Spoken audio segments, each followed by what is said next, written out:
Ahí tienen el temario de la clase de hoy.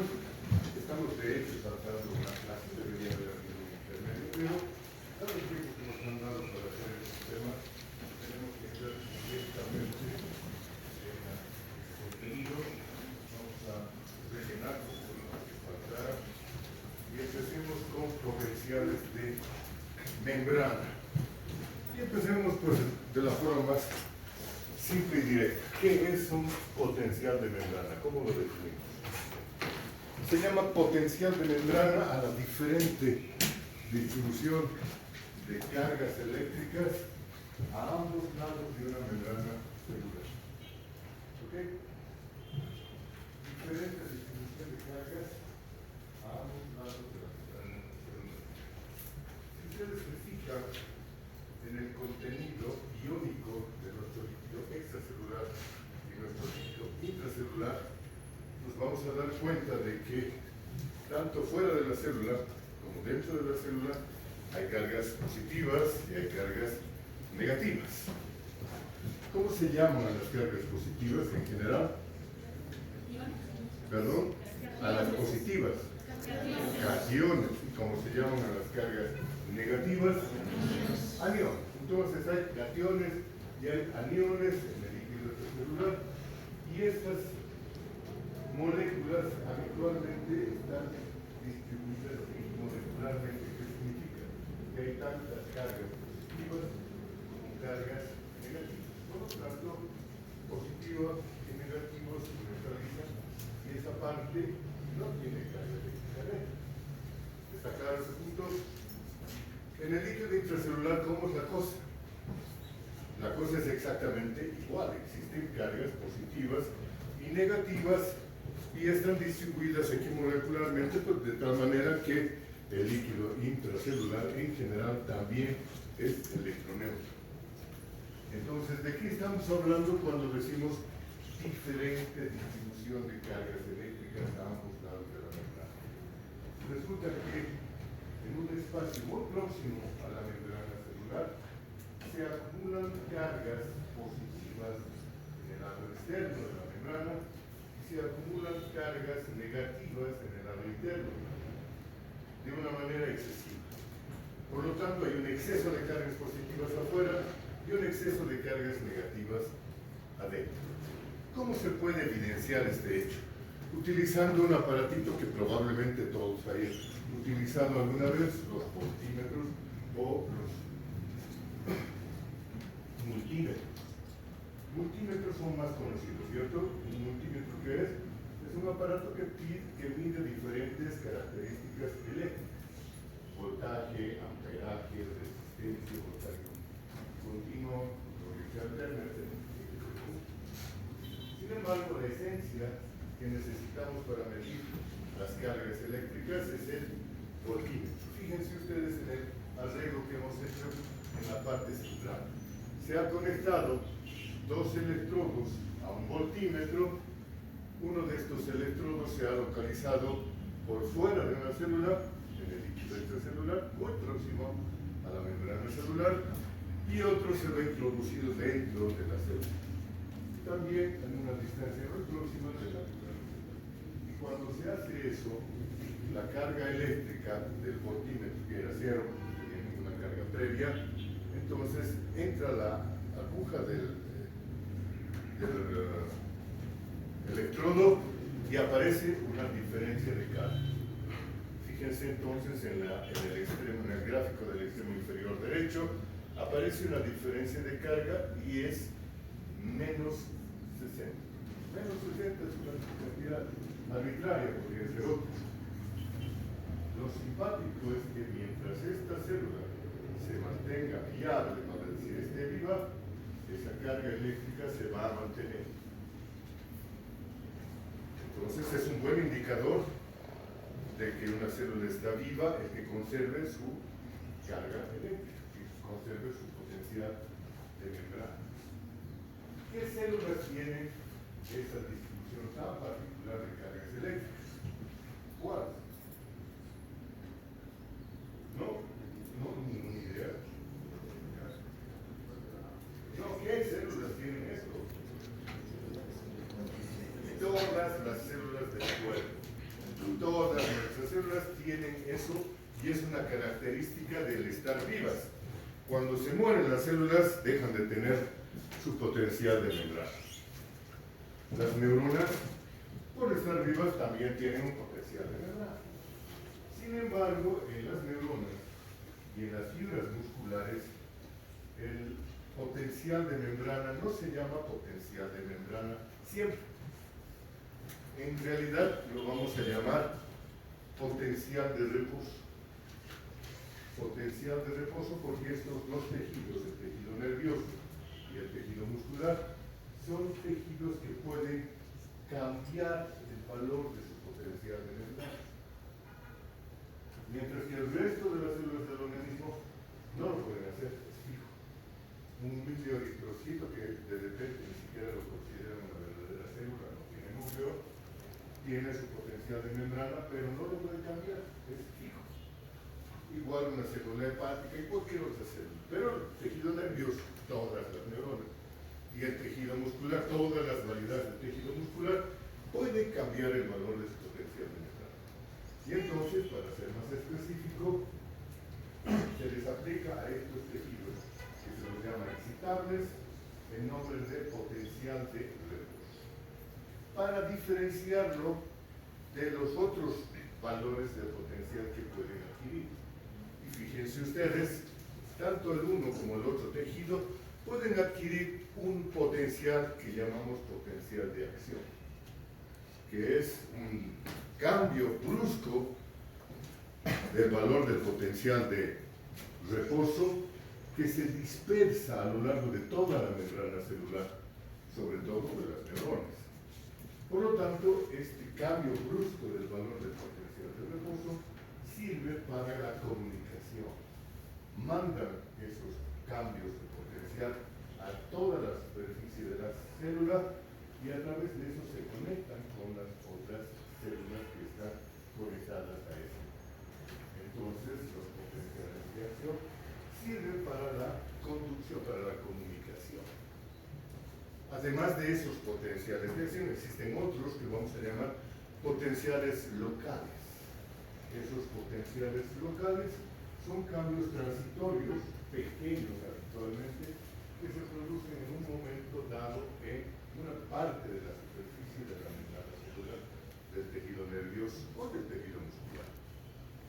Esos potenciales locales, cuando están localizados en lugares específicos de comunicación entre las neuronas, llamados sinapsis, sirven también para la comunicación, sirven para transmitir modificaciones en el potencial de las siguientes células. Entonces, fíjense, el tejido excitable o los tejidos excitables, al poder cambiar sus potenciales, se hacen bastante complicados e interesantes de comprender por qué se producen esos cambios.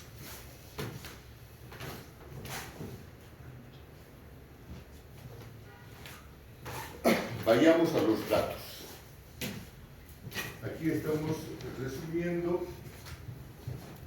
los valores de los potenciales de reposo de las células excitables. Las neuronas las estamos asumiendo como un potencial fijo, lo cual no es cierto. Diferentes tipos de neuronas tienen diferentes valores de potencial de reposo. En general, la mayoría de esos valores se encierran entre menos 45 y menos 70 o 75 milivoltios. Dentro de esos dos valores, dentro de ese rango, entonces se encuentran los potenciales de reposo de la mayoría de las células del tejido nervioso.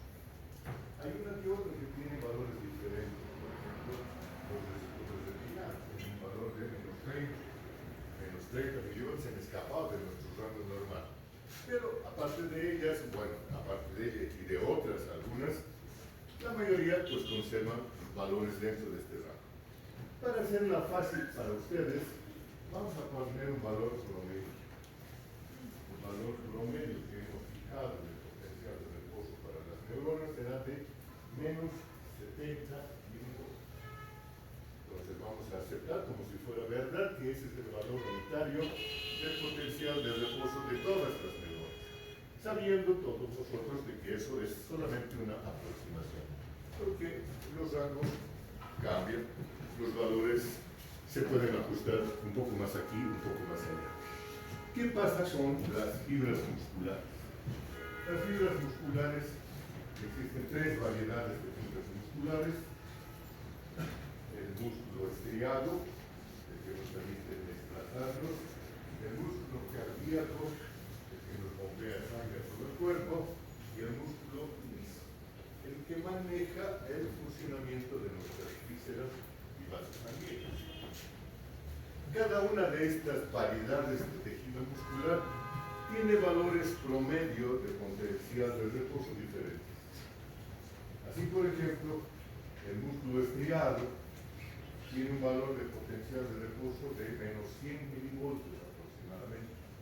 Y en este caso, los valores de los potenciales de todas las fibras musculares estriadas son mucho más cercanos los unos a los otros. No hay tal variedad como en las neuronas. ¿Okay? Entonces podemos decir un valor promedio de los potenciales de reposo del tejido muscular estriado menos 100 milivoltios. El tejido muscular cardíaco tiene un valor de potencial de reposo muy parecido al de este. Ustedes recuerdan el músculo cardíaco, que es constituido por fibras conectadas las unas con las otras, formando un. Vamos desde aquí. ¿Qué? Un sitio. ¿Cuánto? Eso, es una red. Entonces es una red comunicada de las unas con las otras fibras, y por lo tanto todas ellas tienen que conservar prácticamente el mismo valor del potencial de reposo, menos 90 milivoltios. ¿Ok? Por otro lado, las fibras musculares lisas, que están dispersas en diferentes estructuras, por ejemplo el tubo digestivo, por ejemplo las vías urinarias, por ejemplo el interior de los vasos sanguíneos, etcétera, etcétera, etcétera, tienen valores un poco más dispersos, una mayor variabilidad, de acuerdo a su localización y función. Pero en promedio las vamos a situar alrededor de menos 50 milivoltios.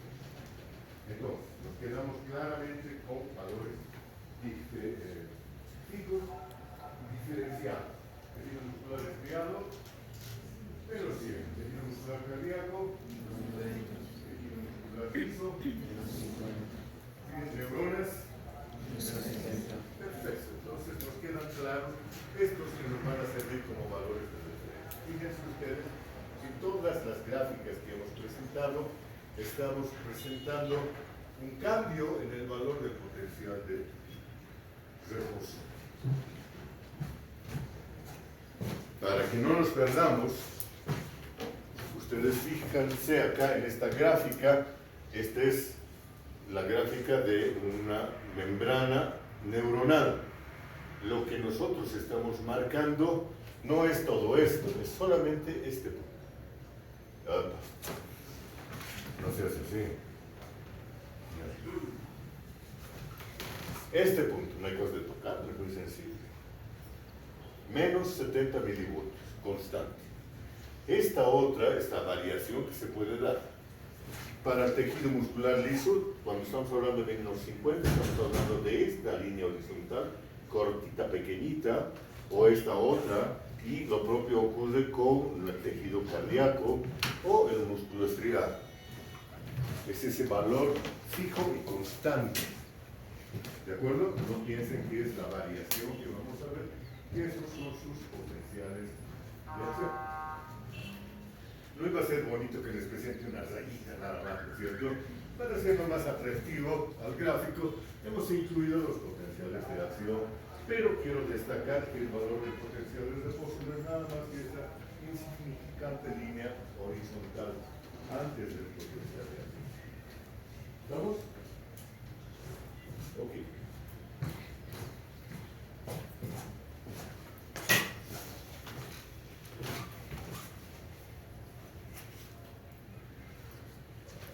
Una pregunta para ustedes. Si las cargas eléctricas acumuladas fuera de la membrana son positivas y las cargas eléctricas acumuladas dentro de la membrana son negativas, ¿por qué decimos que el valor del potencial de reposo de las membranas o potencial de membrana en general es menos? Menos tanto, menos 40, menos 50, menos 60, menos 80, menos 100. ¿Por qué le ponemos la carga menos? ¿Por qué no le ponemos la carga más? O para ser más justos, más o menos. Veamos, te escucho.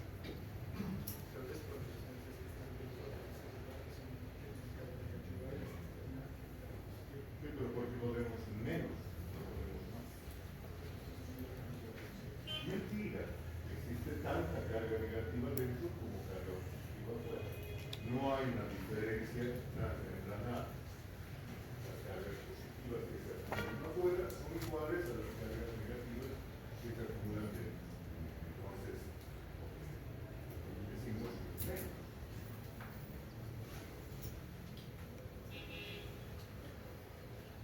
Pero ¿por qué ponemos menos? ¿Por qué no ponemos más? ¿Alguno de ustedes tiene una idea? Por el sodio, esto, ¿qué pasa con el sodio? Mentira, no hay más afuera que adentro. Entonces ese es el punto. El poner el valor de menos es convencional. Cuando se descubrió que las cargas eléctricas eran diferentes a ambos lados de la membrana, se preguntaron los que estaban haciendo este tipo de descubrimientos, y ahora, ¿qué valor le vamos a dar al potencial de membrana? Dijeron entonces, vamos a asumir que el potencial del exterior es cero, y vamos a darle toda la diferencia de carga al interior. Entonces, la diferencia de carga entre el exterior y el interior se lo representa como menos.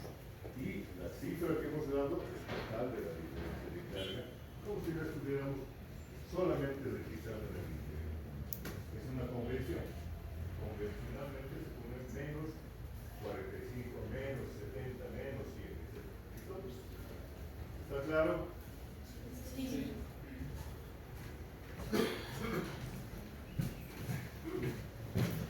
Bien, hasta ahora son nuestras generalidades. Veamos cómo se genera ese potencial de membrana. Antes de meternos a estudiar cómo se genera el potencial de membrana o de reposo, en este caso, debemos hacer un recuerdo de la distribución de las cargas iónicas a ambos lados de la membrana. En una tablita que ustedes van a ver aquí en el lado izquierdo de la gráfica, tenemos registradas una serie de sustancias, algunas con carga eléctrica, los iones, y otras sin carga eléctrica, las sustancias no iónicas. Las sustancias no iónicas no nos interesan en absoluto, no generan carga eléctrica, por lo tanto, no intervienen dentro de la aparición del potencial de reposo. Las que sí nos interesan son las sustancias con carga eléctrica, y hasta aquí las tenemos: sodio, potasio, cloro, bicarbonato, calcio, magnesio, sulfato, fosfatos. De estas, ¿cuáles son las que nos interesan específicamente? Las que están en mayor concentración. ¿Cuáles son las que están en mayor concentración? En el líquido extracelular, pues obviamente el sodio y el cloro. Cloruro de sodio, estamos embebidos en sal. Y en el líquido intracelular, el potasio y los proteinatos. Los proteinatos que van a tener carga negativa.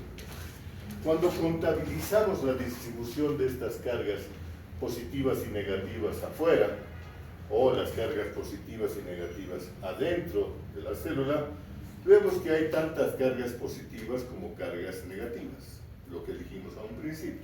Hay la misma cantidad de moléculas de sodio que de cloro, y en el interior hay la misma cantidad de moléculas de potasio que de proteinato con carga eléctrica negativa. Por lo tanto, las cargas positivas y negativas se neutralizan, y aquí no tiene carga eléctrica neta, mientras que en el interior, si bien la composición es diferente, ocurre lo mismo. Las cargas positivas y negativas se neutralizan y no hay una carga eléctrica neta. Por lo tanto, en los líquidos extra e intracelular no hay carga eléctrica. Pero ocurre que aquí, a ambos lados de la membrana, se están acumulando excesos de cargas. Veamos cómo se produce esto. Para eso, un par de investigadores, no hace tantos años realmente, empezaron a estudiar los axones de unos calamares que tienen la característica o la cualidad de ser muy grandes. Se los llama axones gigantes del calamar. Y son fáciles de estudiar sin necesidad de microscopios electrónicos, para decir, se los puede estudiar con un simple microscopio cuando el calamar está vivo. Y por lo tanto, empezaron a hacer sus mediciones del valor del potencial de reposo del axón del calamar y vieron que tenía un valor cercano a los menos 70 milivolts. Empezaron a estudiar la estructura de la membrana celular de este axón y se dieron cuenta de un hecho notable, muy interesante para todos. Solamente tenía unas proteínas canaliculares, unos canales que permitían el paso de moléculas de potasio. ¿Okay? Canales especializados en permitir el paso del potasio. ¿Y cómo los llamaron? Los llamaron canales de fuga de potasio. ¿Por qué? Porque estos canales están permanentemente abiertos. Y por lo tanto el potasio pues tiende a salirse por ellos. ¿Qué es lo que hace que el potasio tienda a salirse por ellos? No, ¿por qué? Eso cambiaría el hecho de la carga positiva.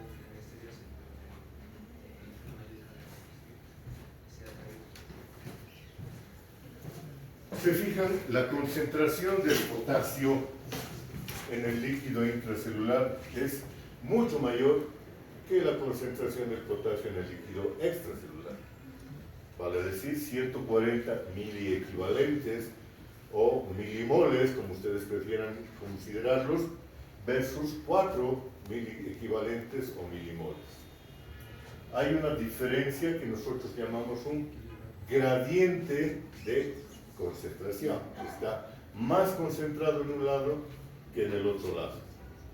Por las leyes de la difusión, si hay un gradiente de concentración y la membrana es permeable a esa sustancia, ¿qué va a hacer esa sustancia?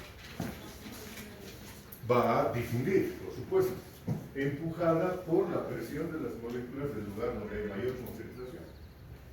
Entonces, el gradiente de concentración, si la membrana es permeable a esa sustancia, empuja las sustancias a través de la membrana y las saca. ¿Estamos?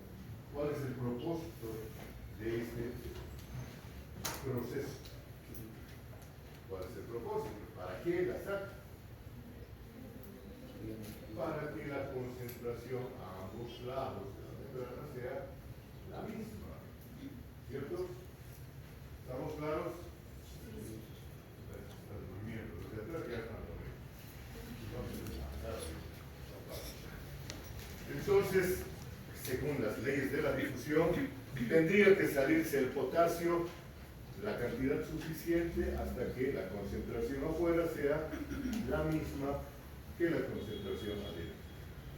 Si pudiéramos cuantificar cuál debería ser en teoría la concentración promedio de potasio a ambos lados de la membrana, si solamente funcionara el gradiente de concentración, ¿cuánto pondrían ustedes? 140 más 4, 144 entre 2, 72. Ese debería ser entonces la concentración de potasio fuera y dentro de las células y punto. No va a haber más movimiento de potasio porque cada molécula de potasio que salga está neutralizada por otra molécula de potasio que entre y va a mantener ese valor promedio indefinidamente. Pero resulta que el potasio tiene carga eléctrica. Y cuando sale el potasio del líquido intracelular al extracelular, arrastra su carga eléctrica.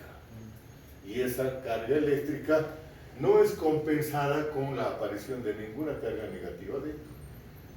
Por lo tanto, cada vez que se sale una molécula de potasio afuera, genera una carga positiva afuera y deja un exceso de carga negativa adentro.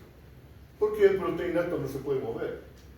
Los iones negativos están conectados a moléculas muy grandes que no se mueven, por lo tanto quedan estáticos, pero sí cuentan como carga negativa. Empieza a hacerse negativo el interior y positivo el exterior.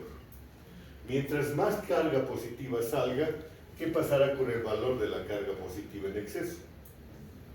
Va a aumentar, va a ir aumentando.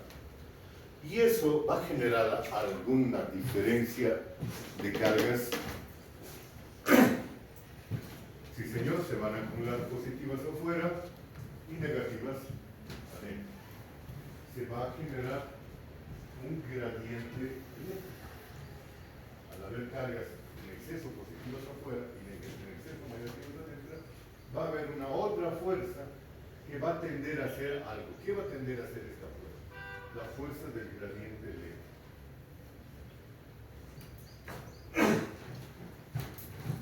Potasio, carga positiva. Ambiente de moléculas de potasio en exterior que es positivo. ¿Qué va a pasar cuando una nueva molécula de potasio quiera salir hacia afuera? Cargas del mismo signo se repelen, les dice adiós, y cargas de signo opuesto, todos felices, ¿no es cierto? Entonces, cada vez que quiera salir una nueva carga de potasio hacia afuera, se va a encontrar con un ambiente positivo que lo repele y que se opone a la salida de potasio.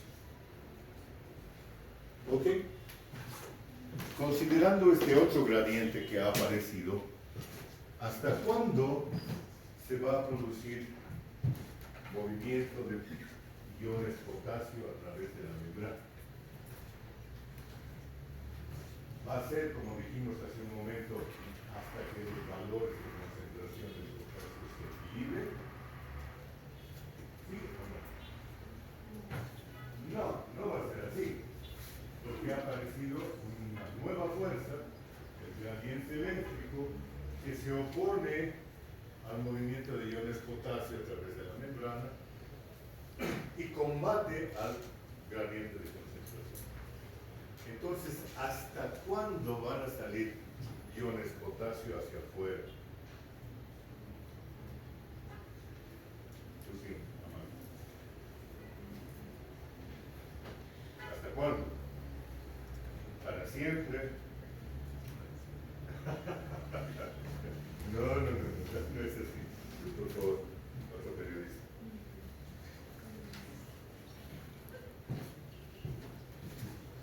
Sí, dime. Hasta que el gradiente eléctrico lo permita. Me lo estoy imaginando como un dios ahí. Permito que pase. Ahora ya no permito que pase. No es así. Pero, bonita aproximación. ¿Hasta cuándo va a producirse la migración de iones potássicos? Fíjense ustedes en el proceso. Al principio, estamos asumiendo que hubiera un principio, sale una molécula de potasio, genera una pequeña carga positiva. Ningún problema. Otras moléculas de potasio van a salir igual y van a ir acumulando cargas positivas. Va a aparecer un pequeño gradiente eléctrico que empieza a retener la salida de iones potasio. Pero este es un pequeño gradiente en relación al valor del gradiente de concentración. Hay una muy grande diferencia de cargas, por lo tanto, de cargas de iones, por lo tanto siguen saliendo. Pero siguen saliendo y sigue acumulando el valor del potencial eléctrico positivo afuera. Y entonces la pregunta obvia es ¿hasta cuándo eso va a ocurrir? Más cargas salen, más grande es el valor del potencial eléctrico. Y un poquito menos es el valor del potencial del gradiente de concentración. ¿Hasta cuándo va a seguir este proceso? No es tan difícil, por favor. Hasta que los dos gradientes, las dos fuerzas se equilibren. Hasta que la fuerza del gradiente eléctrico sea la misma que la fuerza del gradiente de concentración. ¿Sí? En ese momento, cuando las dos fuerzas, una que saca y otra que mete iones potasio, sean las mismas, no va a haber más salida neta de iones potasio. Se habrá encontrado un valor de potencial de equilibrio. De hecho, este se llama el valor del potencial de equilibrio para el potasio. ¿Lo podemos medir? ¿Lo podemos medir? ¿Qué opinan ustedes? ¿Cuál es la condición para poderlo medir? Lo podemos medir con un voltímetro, por supuesto. ¿Cuál es la condición para que lo podamos medir?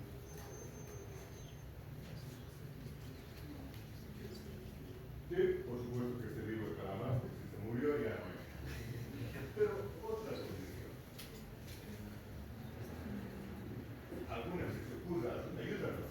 Nos ahogamos.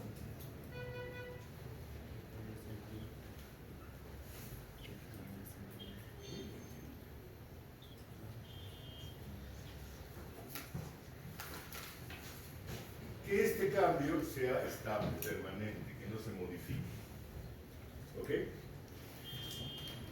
Si este es un cambio estable, estacionario, que va a permanecer a lo largo del tiempo, lo podemos medir. Podemos poner un electrodo fuera y un electrodo dentro de la membrana y medir cuál es el valor del potencial de equilibrio del potasio. Y eso es justamente lo que hicieron. Lo midieron. Pero ¿cuál es el valor? Ahí nos quedamos. Otro señor, se lo presento, Walter Nernst, un físico suizo creo que, se dio el trabajo de hacer una serie de cálculos y deducciones para generar una fórmula que nos permite calcular el valor del potencial de equilibrio iónico en las membranas celulares.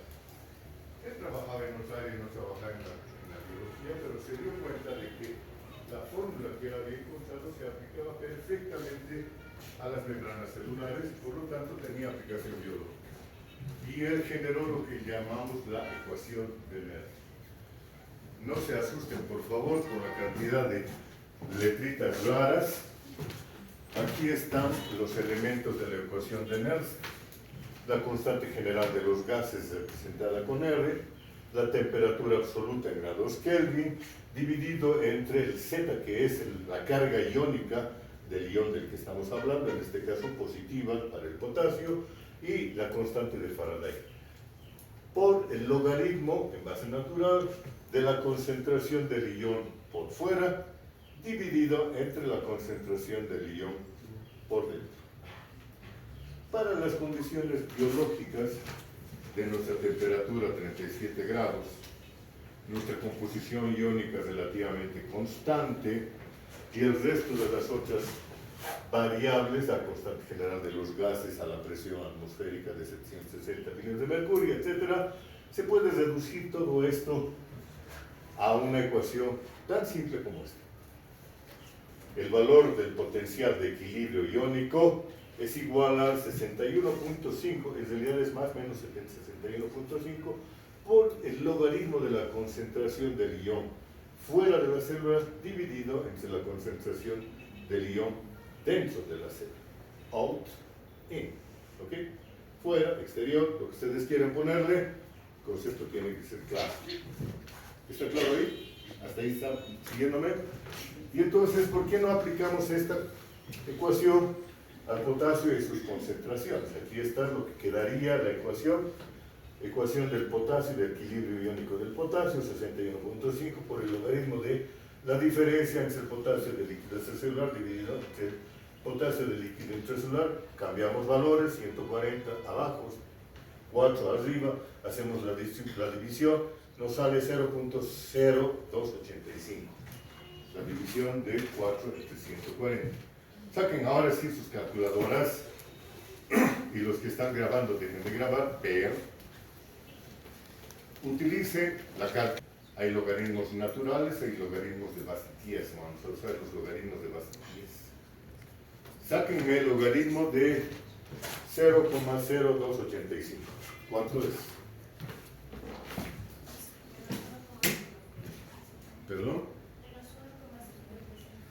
menos 1.54. ¿Está bien? ¿Tú te has dado el trabajo de hacerlo? No, solamente estás de reportera acá. Te voy a sugerir que te vuelvas estudiante, ¿ya? No reportero. Creo que gracias a ti vamos a sostener esto. Muy bien, entonces el logaritmo de 0.0285 es menos 1.54.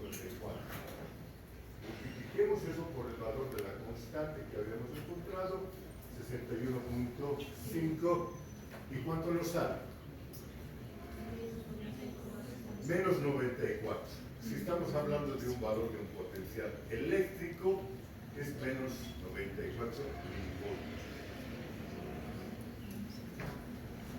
El E del potasio es menos 94 milivoltios. ¿Qué significa esto? Sí,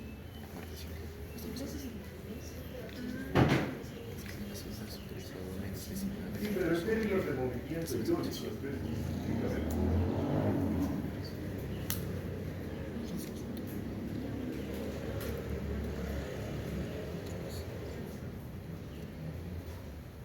Que este es el valor del gradiente eléctrico que impide que nuevas moléculas de potasio migren a través de la membrana celular. Entonces, como su nombre lo dice, este es el valor del equilibrio iónico del potasio.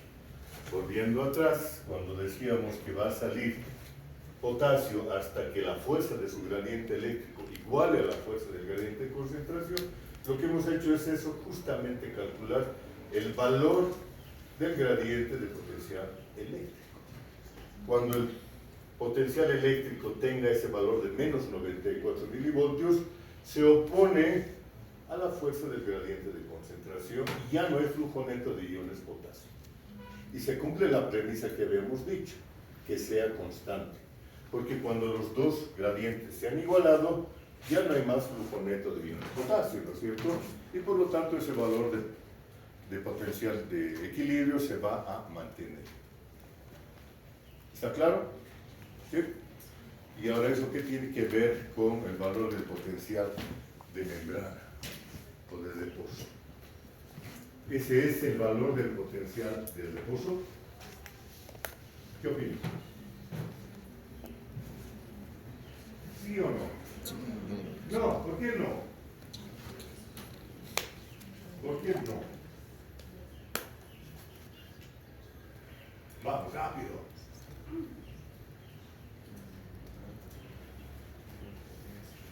Bueno. No te entendí.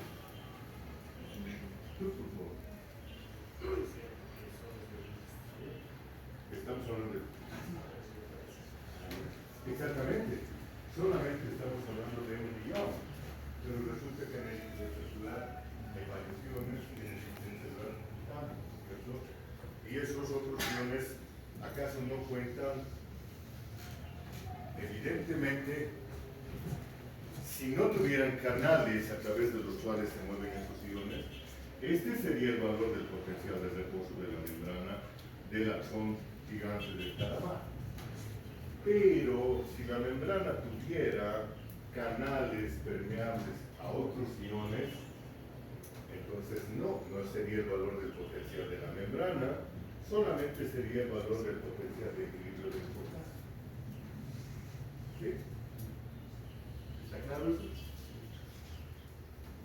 Entonces vamos a ver qué es lo que ocurre en este caso.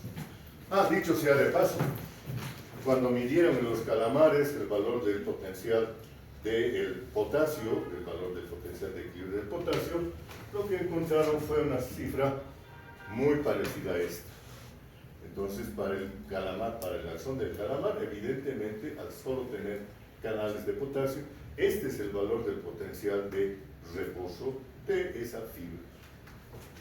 Pero, para el resto de las células de nuestro organismo, que no solamente tienen canales de fuga de potasio, sino que también tienen canales de fuga de sodio y canales de fuga de cloro, la situación no es verdad, ya no se aplica esto a esta nueva. Pero no faltó quien dijo, vamos a trabajar con la ecuación de Nernst y vamos a incluir entonces a los otros iones. Y aquí el señor Goldman, no sé si amado o odiado por todos, nos generó esta pequeña fórmula. El valor del potencial de equilibrio del potasio, del sodio y del cloro es igual a 61 por el logaritmo de ese chorizo que viene luego. Veamos ese chorizo. Toma en cuenta a 3 iones. Toma en cuenta el sodio, toma en cuenta el potasio y toma en cuenta el cloro. Son los más abundantes, los que más podrían modificar y afectar el valor del potencial de equilibrio.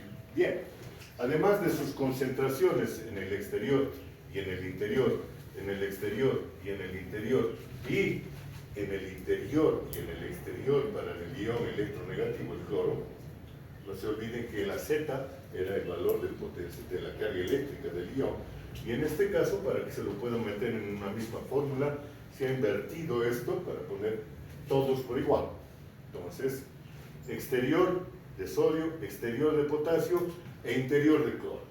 Ahí todos actúan con la misma carga eléctrica finalmente. Y además de eso, una P. La P del sodio, la P del potasio, la P del cloro. ¿Qué es la P? Una cosa que es imprescindible para poder calcular es la permeabilidad. ¿Cuán permeable es la membrana a cada uno de estos iones? Porque si no fuera permeable, entonces al P ser 0, toda esta parte desaparece. Tiene que ser permeable al ion para que tenga algún efecto de movimiento iónico. ¿Está claro eso? Entonces he inventado esta fórmula, la permeabilidad del sodio por la concentración del sodio dividida entre la permeabilidad del sodio, entre la concentración del sodio interior, igual que para el potasio, igual que para el cloro. Fíjense, cuando lo vemos así, es fácil, no hay ningún problema. ¿Por qué? Porque los valores de permeabilidad los tenemos. Ya, no seas cruel. Ya pues.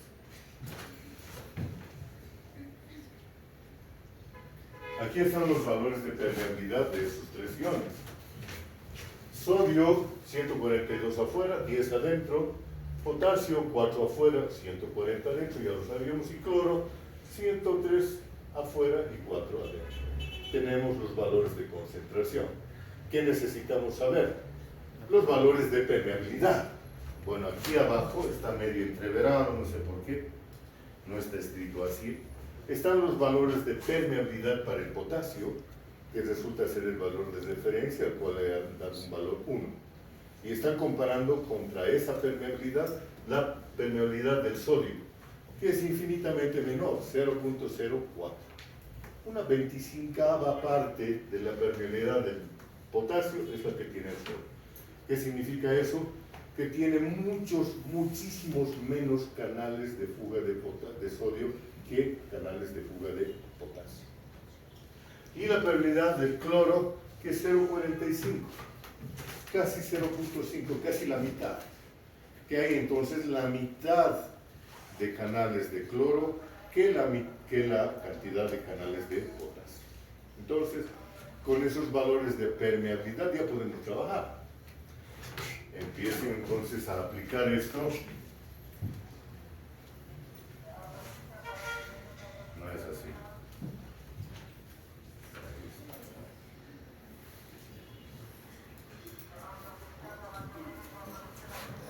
Se hace un chorizo largo, como ustedes verán. No les voy a obligar a hacerlo en este momento, pero lo van a tener que hacer en algún momento del día. Valores, la fórmula arriba, los valores numéricos a continuación. El 0.04 de permeabilidad para el sodio por 142 sobre 0.04 sobre 10. Para el potasio, 1, habíamos dicho permeabilidad, por 4 su concentración en el líquido celular, sobre 1 por 140. Y del cloro, 0.45 por 4 su concentración en el líquido intercelular, sobre 0,45% 3 concentración en el. El resto es trabajo matemático de sumar, restar, multiplicar, dividir, y nos sale un valor de 0.06147. ¿Cuál es el logaritmo de eso? Vamos a ver la calculadora. El logaritmo de esta cifra. ¿Cuánto nos sale? ¿Cuánto? Más menos 1.2113 y no sé cuánto más, ¿cierto? Multipliquen eso por 61 y ¿cuánto nos sale? Lo que está cifrado allá, menos 73.89. Redondeando, menos 74. ¿Qué es esa cifra? ¿Qué representa? Hablando de iones, ¿qué representa?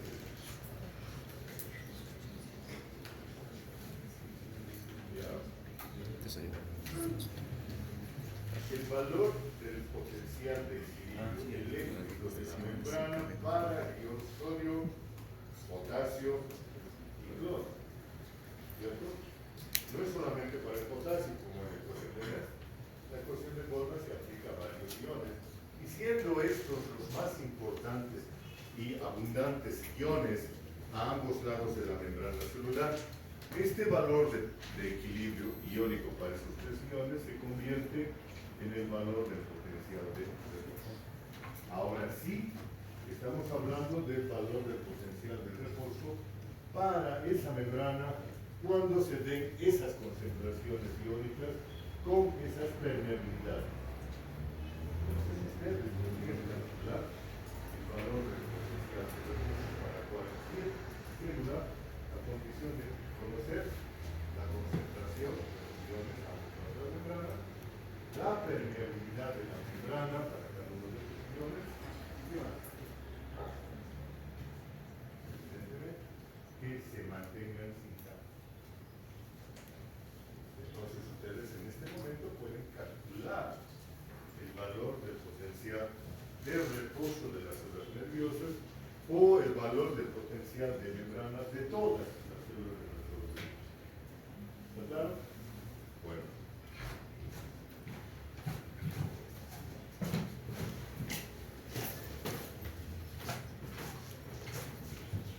Ahora bien, esa condición del reposo, vale decir que sea constante, cuando hay tres iones y tienen cargas eléctricas diferentes, ese es un problema de mantener. ¿Por qué? Ustedes imagínense una membrana que tiene su valor de menos 74, ¿verdad? Menos 74 milivoltios. Con sus gradientes, ahí está el gradiente de concentración del potasio, tiende a sacar moléculas de potasio. El gradiente de concentración del sodio que tiende a meter sodio. ¿Sí? ¿Qué pasa si una molécula de potasio sale y una molécula de sodio entra? ¿Hay cambio en el gradiente eléctrico?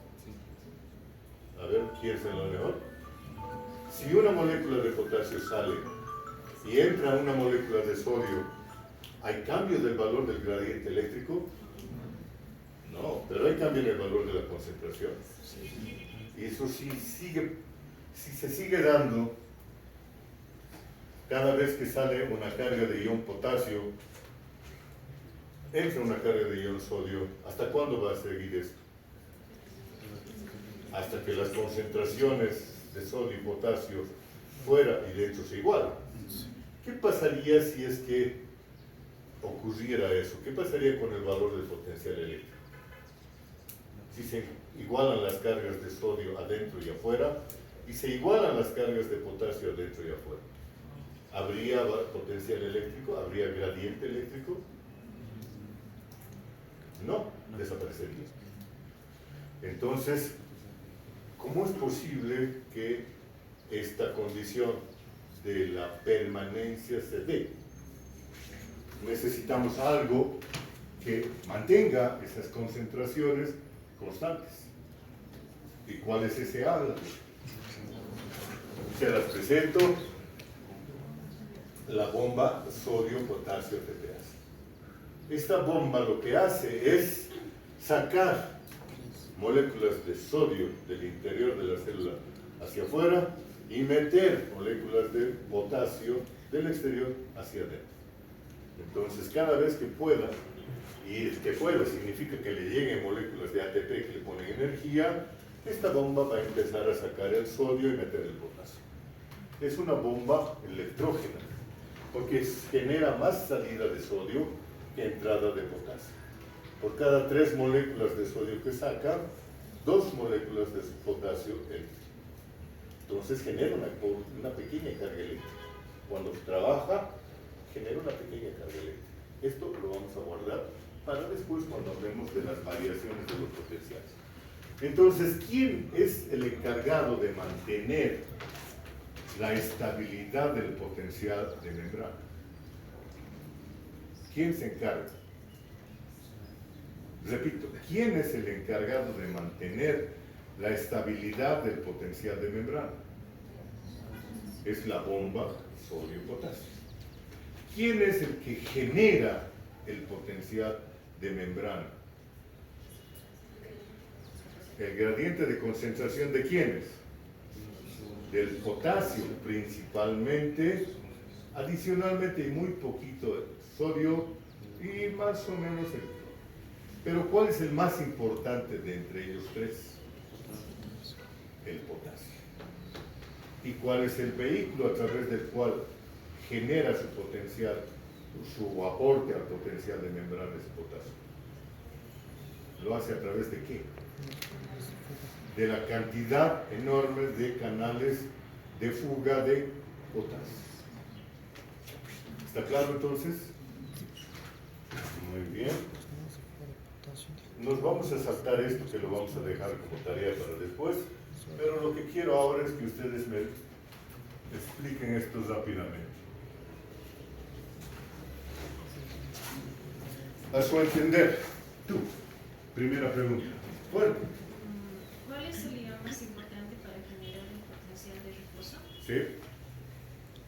La respuesta es siguiente. ¿Cuál es el efecto del gradiente de concentración del sodio en el potencial de reposo? ¿Ya? ¿Y? La respuesta es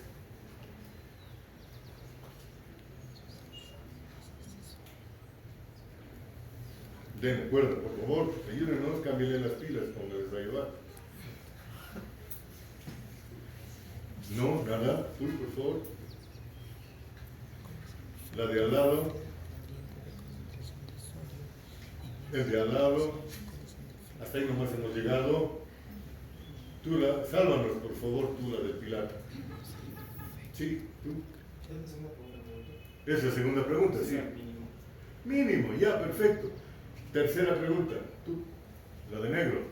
¿Cuál es el rol de la bomba de sodio-potasio en la génesis del potencial de reposo? ¿Ya? Y la respuesta es el encargado de mantener estable el valor del potencial. Cuarta pregunta, para este lado, tú por favor, la de rojo. ¿Cómo se llaman los canales a través de los cuales se mueven los iones que determinan el potencial de reposo?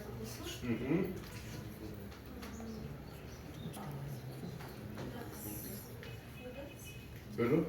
Las fugas. Canales de fuga. Ajá, los canales de fuga. Canales de fuga, eso es lo que has querido decir, a ver. Sí. Eso. Siguiente, el de al lado. ¿Cómo se comporta el potencial de reposo en el tiempo? ¿Ya?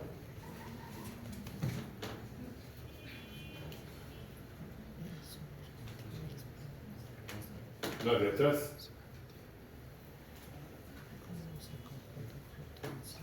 ¿Se modifica, se mantiene constante? No sé.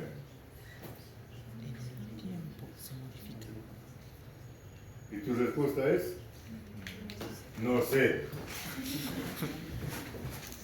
Ups. Preguntas de memoria. El multicolor de tercer, ¿sí? Tú eres el multicolor. Esta. ¿Cuál es el valor típico del potencial de membrana neuronal? ¿Sí? El de al lado, el amarillo. ¿Cuál es el valor típico del potencial de membrana cardíaca? ¿Sí? Correcto, el de al lado. ¿Cuál es el valor típico del potencial de membrana de músculos y piernas? ¿Sí? 100 milivolts. Ya, el de al lado también, la de al lado, perdón. ¿Cuál es el valor típico del potencial de membrana de músculo liso? Es menos 50. Ya, y finalmente el del rincón, la última. Además de la permeabilidad, ¿de qué otro elemento o factor depende el valor del potencial de la membrana? ¿De membrana? ¿De qué depende?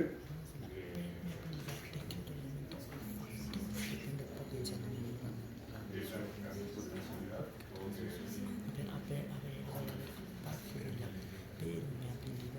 Y la respuesta es depende del gradiente. de los gradientes de concentración. Vamos a ver cómo habían estado. ¡Tarán! Ahí está. ¿Tú le habías dado? ¿Sí? ¿Era eso? La del siguiente, el efecto mínimo era, respuesta mínimo, ¿no es cierto? Bueno, ahí va. Vean ustedes si lo hicieron bien o no lo hicieron tan bien. Gradiente de concentración, la última, obviamente, ¿no? Dos valores importantes de concentración y permeabilidad de la membrana a la lesión. Bien, pues eso sería todo por hoy. Mi hermana, muchas gracias. Estaría de reflexión y todo, pero no, gracias.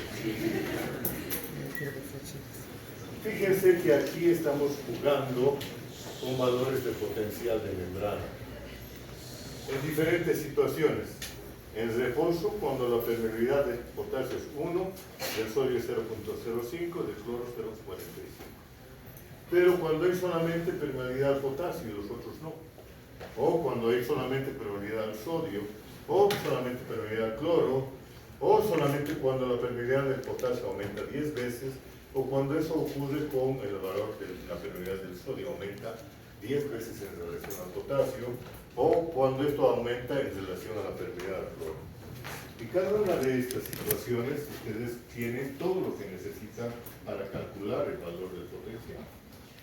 Les invito, esta es una invitación, no es una imposición, a que lo hagan, que se jueguen en casa con la ecuación de Goldman, se van a volver diestros en calcular y van a comprender específicamente cómo afecta la concentración de estos iones el valor del potencial de la membrana. ¿Ok? Así que ahora sí sáquenle la foto. Para eso es que les dejo sacar su celular.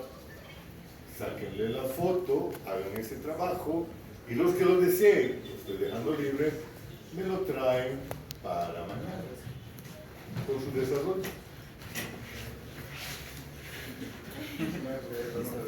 Por favor, sí, sea.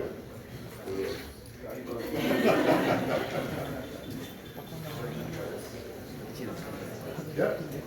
Listo, pues muchas gracias, hasta luego. Por si acaso, bibliografía, Guyton, por supuesto, es nuestro libro oficial, y el Candel.